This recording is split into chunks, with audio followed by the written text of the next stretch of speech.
சென்னை விமான நிலையத்தில் தமிழக பாரதிய ஜனதா தலைவர் தமிழிசை சவுந்தரராஜன் செய்தியாளர்களை சந்திக்கிறார். நேரலையை பார்க்கலாம். எவ்வளவு பதுக்கப்பட்டிருக்கிறது என்பதை இன்று நாம் அறிந்து கொண்டிருக்கிறோம். அதனால்தான் இப்படி வரம்பு மீறி விதிகளை மீறி புதிய நோட்டுகள் பதுக்கப்பட்டதால் தான் பொதுமக்களுக்கு நோட்டுகள் கிடைக்காமல் அவர்கள் தெருவில் நிற்க வேண்டிய ஒரு துர்பாகிய நிலை ஏற்பட்டது. அதனால் இன்று பொதுமக்களுக்காகத்தான் மத்திய அரசு செயலாற்றுகிறது. பொதுமக்களின் நண்பனாகத்தான் மத்திய அரசு செயலாற்றுகிறது.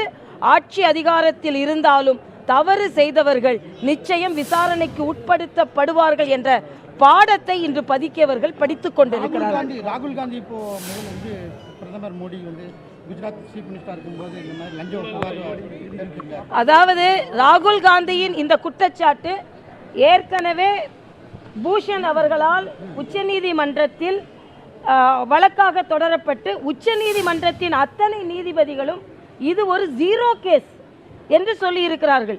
எந்தவித அதிகாரமும் இல்லாமல் அடிப்படை ஆதாரமற்ற குற்றச்சாட்டு அப்படி என்று ஆரம்பத்திலேயே இதை நீதிமன்றமே புறந்தள்ளி இருக்கிறது.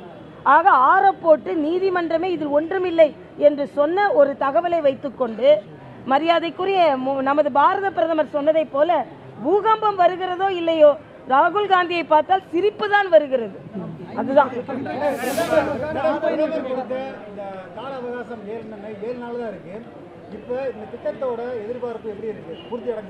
அதாவது நிச்சயமாக பிரதமர் கொடுத்த கால அவகாசம் இன்னும் ஒரு வாரம் தான் இருக்கிறது. ஆனால் பிரதமர் நேர்மறையாக இந்த திட்டங்கள் எல்லாம் நடைமுறைப்படுத்தப்பட வேண்டும் என்று சொன்னார்.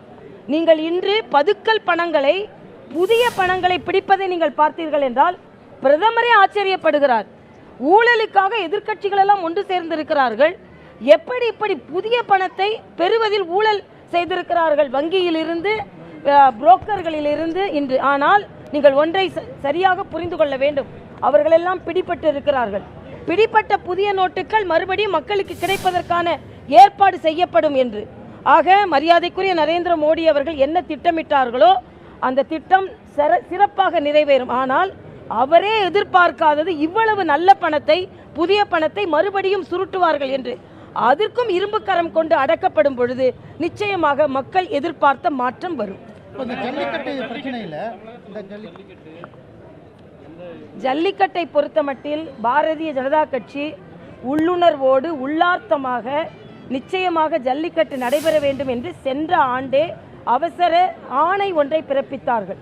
ஆனால் துரதிர்ஷ்டவசமாக அது உச்சநீதிமன்றத்தில் அடிபட்டு போய்விட்டது.